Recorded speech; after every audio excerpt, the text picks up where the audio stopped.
السلام عليكم بنات، شلونكم؟ شخباركم؟ ان شاء الله الكل بخير. اليوم حبيت اسوي لكم وصفة البيتي فور او البسكويت، وطبعا بدون بيض. وصفة كلش سهلة وطعمها كلش طيب. ويلا على بركة الله نروح نشوف المقادير وطريقة العمل.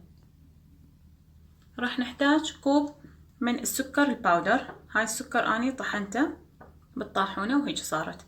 نص كوب من النشا، نص كوب من الزيت، 3 اكواب هنا عندي من الطحين، رشة كلش خفيفة من الملح، ملعقتين كبار من الكاكاو الخام.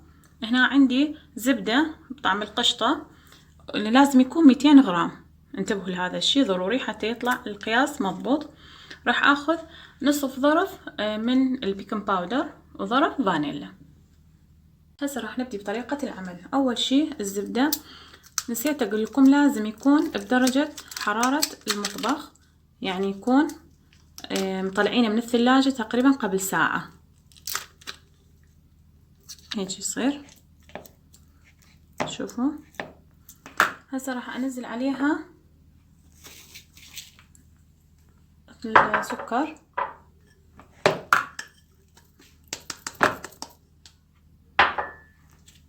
راح نخلطهم كلهم سوا.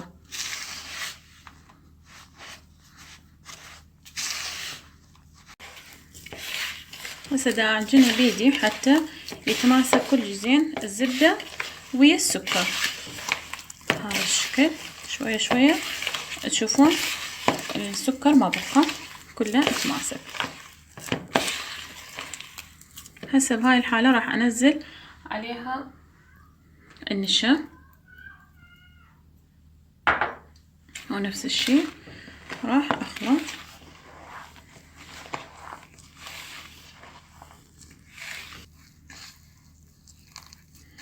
هسه هنا تقريبا مثل ما تشوفون تماسكت الزبدة ويا السكر والنشا. هسه راح انزل عليها نص كوب من الزيت بهذا الشكل.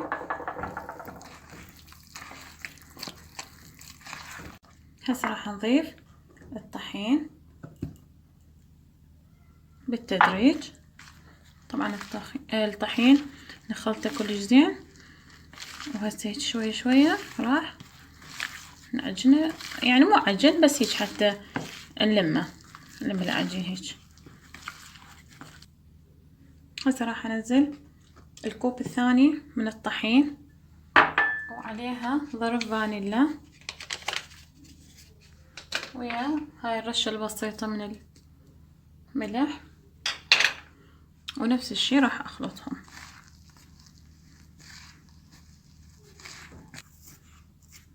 هسه بعد ما خليت الكوب الثاني راح ارجع اخلي الكوب الثالث، بس حاولوا لا تخلون كله، تقريبا ملعقتين يبقى بداخل الكوب.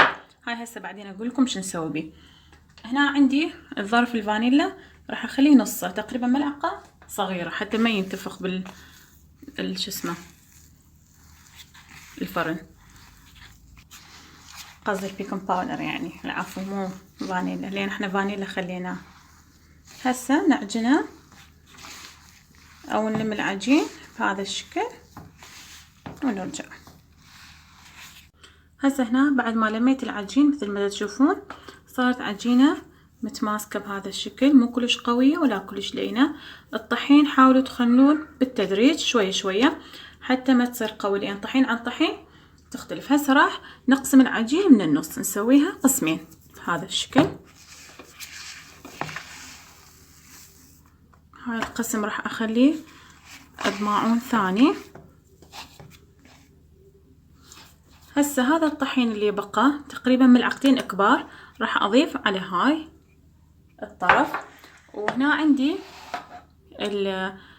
الكاكاو، هذا طبعا غير محلى، راح اضيفه هنا.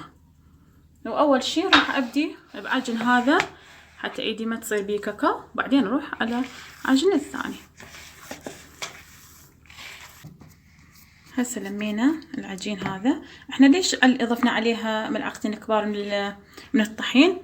حتى يتساوون، لان احنا ضفنا هنا كاكاو حتى ما يصير واحد سائلة تقريبا واحد قوية، حتى يصير اثنيناتهم نفس الشي. هسه هاي همينة راح ألمها ويا الكاكاو. وإذا حسيتوها شوية قوية عندكم، مثل ما قلنا طحين عن طحين يختلف، يعني هاي مو معناها ما نجح الوصفة، لا، تقدرون تخلون عليها زيت نفس الشي شوية شوية، همينة راح يصير عجينة متماسكة وكلش حلوة.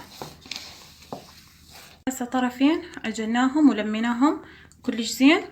هسه راح نجي نشكلهم. شلون راح نشكلهم؟ راح اخذ قسم من العجين هذا الشكل واخليها على الطاولة، اسويها بشكل طولاني، يعني حتى نقدر نقصها.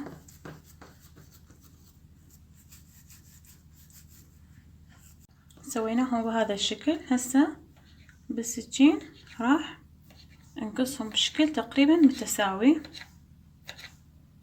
هذا الشكل، وهذا هم نفس الشي. هسه راح نسويهم كرات هيجي، كرة صغيرة كلها نفس الشي، يطلعون كلهم نفس الشكل، حتى تطلع البيتي فور شكله حلو، مو واحد كبير واحد صغير، هذا الشكل. هسه كلها ان شاء الله راح اخلصها ونرجع لكم. بعد ما خلصت كل الكمية مثل ما تشوفون كلهم سويتهم بهذا الشكل، كرات صغيرة تقريبا نفس القياس. هسه راح نجي نشكلها. ناخذ 6 قطع، 3 من الابيض و3 من الكاكاو بهذا الشكل، يعني واحد كاكاو واحد ابيض، واحد كاكاو واحد ابيض، بهذا الشكل تخلوها. حاولوا تضغطون عليها هيجي، وبعدين نشيلها بيدنا نسويها بهذا الشكل. شلون نلف كبة هيك، لا تخافوا ما ينفتح وما يصير بيه شي، هذا الشكل مثل لفة الكبة، واطراف همينة تعدلوها حتى يطلع شكله حلو. هذا الشكل شكله يصير هيك. راح نسوي واحد ثاني همينة نفس الشي، نجيب 3 ب3 هيجي، نقربهم، بعدين بيدنا نضغط عليهم ونعدل الأطراف حتى يطلع شكله حلو.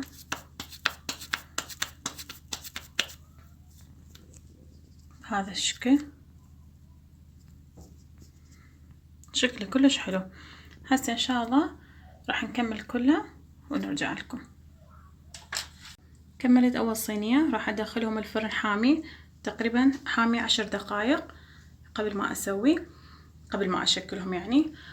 راح نخليهم بالفرن من الاسفل، تقريبا ياخذ من ربع ساعة الى 20 دقيقة، وان شاء الله نرجع لكم.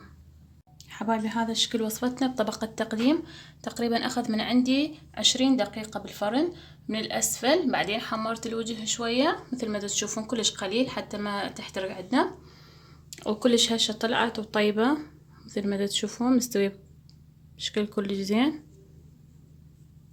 وهذا من داخل مستوية. جربوها تستحق التجربة، ان شاء الله تنال اعجابكم، ولا تنسونا من اللايك والاعجاب للقناة والبيج، ودمتم بحفظ الله تعالى.